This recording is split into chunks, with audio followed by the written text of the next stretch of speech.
तर मी आज विचार नव्हता केला की मी आज काही व्हिडिओ वगैरे बनवेल, पण माझ्या लाईफमध्ये काही अशा गोष्टी घडतायत, तर मी विचार केला की मी तुमच्याबरोबर शेअर करू. सो त्यामुळे हा मी व्हिडिओ बनवतेय. तर तुम्ही विचार करत असाल की आजचा नक्की विषय काय, बरोबर ना? तर मी सध्या जॉबलेस आहे. सध्या मी जॉब नाही करत आहे, म्हणजे 3 मंथ्स होऊन गेलेत. सध्या मी घरीच आहे.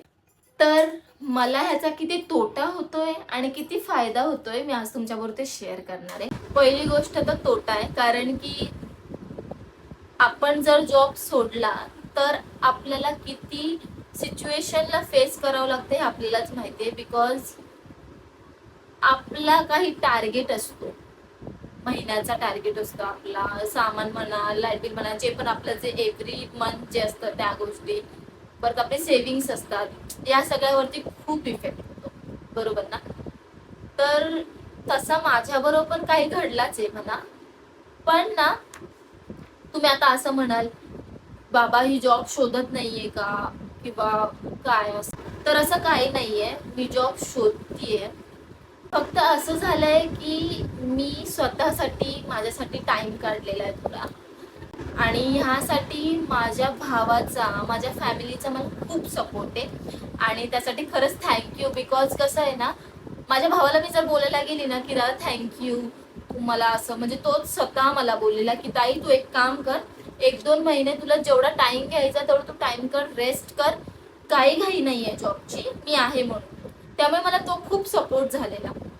सो त्यासाठी खरंच थँक्यू. आता जर मी त्याला बोलली ना समोर, तर तो बोलणार गप वगैरे वगैरे, तो इग्नोर करेल. तर ह्या व्हिडिओच्या मार्फत पण मी त्याला थँक्यू बोलते, माझ्या फॅमिलीला पण.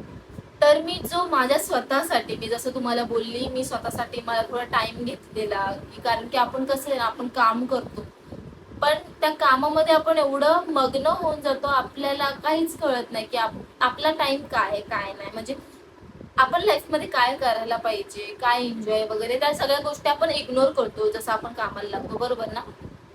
तर आता मी 3 महिने झाले घरीच आहे. तर असं नाही की हा फेज मला खूप कठीण गेला, असं काही नाहीये. कारण या फेजमध्ये मी खूप एन्जॉय केला. जसं मगाशी मी तुम्हाला बोलली मला तोटा आणि फायदा, तर तोटा मी सांगितलाच आहे तुम्हाला पहिलाच. फायदा हा आहे, मी गावाला गेले, मी शेतात फिरले, फोटोज काढले, खूप एन्जॉय केला मी. म्हणजे हे होतं, बाहेर फिरून आले, खूप जागी फिरून आले मी बाहेर जाऊन. म्हणजे एकदम रिलॅक्स, मला असं एकदम बर्डन काही वाटलं नाही, मी खूप रिलॅक्स. आणि नंतर मग परत बॅक टू मुंबई.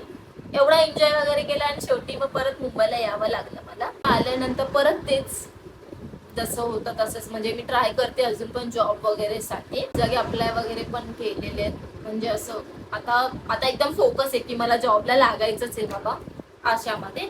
पण आता मी डायरेक्टली पॉइंटवर येते.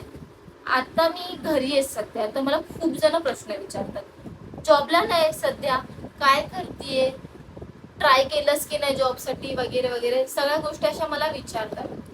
मी सगळ्यांना आन्सर सुद्धा करते की नाही बाबा, मी माझ्यासाठी टाइम घेतलेला, आता मी शोधतीये जॉब, आला कुठे तर मी जाणारच आहे वगैरे, अशी नॉर्मली सगळ्यांना आन्सर देते. पण आपण सगळ्यांनाच थोडी आपल्या लाईफमध्ये काय चाललंय काय नाही ते सांगू शकतो, हा काय प्रसाद आहे का?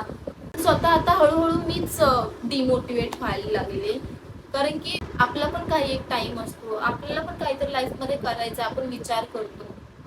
आणि असं आता झालंय आजकाल मार्केटमध्ये जॉब भेटणं पण खूप इम्पॉसिबल आहे, खरंच इम्पॉसिबल आहे. पण तरी पण आपण काही ना काहीतरी मार्ग काढण्याचा प्रयत्न करतो.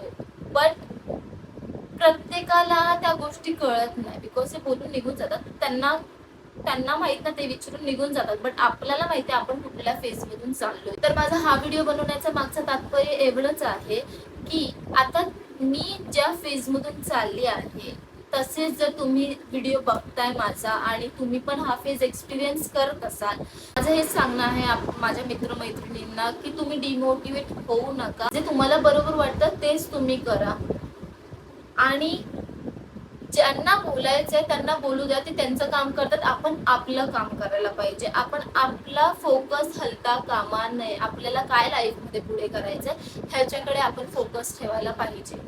त्याचा इफेक्ट आपण करून घेतला नाही पाहिजे, माझं एवढंच म्हणणं. कारण या सगळ्या गोष्टींकडे आपण जर लक्ष दिलं तर आपल्याला खूप त्रास होणार. आणि आपल्याला त्रास झाला तर आपल्या फॅमिलीला पण खूप त्रास होतो.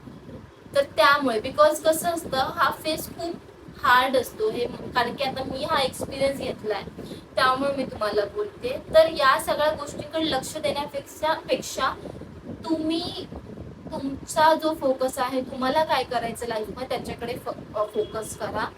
इग्नोर करा बाकी जे कोणी काहीही बोलत असेल त्याच्याकडे इग्नोर करा.